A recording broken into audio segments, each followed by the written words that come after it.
Një problemi i madh që ka lindur sot, kur flasim për gjithë përfshirjen sociale për shembull, është mungesa e ashensorëve. Vazhdojmë të kemi këto pallate kati 5, nganjëherë dhe kati 6, ato që u ndërtuan fundi viteve 80, shkonin deri 6 kate pa ashensor.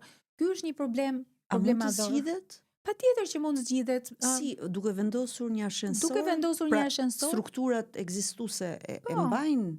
Patjetër, strukturat ekzistuese kanë mbajtur gjithë këto shtesa. Edhe shtesat, me thënë drejtën, po. Nga të gjitha anët kanë mbajtur shtesa sifër, shtesa anësore. Mjafton të bëhet e studiuar e planifikuar me ekspertët.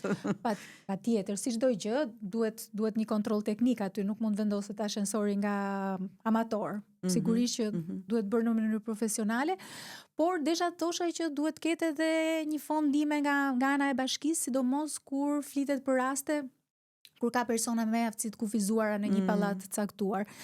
Dhe te personat me aftësi të kufizuara unë fus jo vetëm personat që janë e zëm përdorin karrocë, por edhe të moshuarit. Njerëzit të moshuar, grashtat zëna ose në situata të caktuara që kanë nevojë për një lloj ndihme.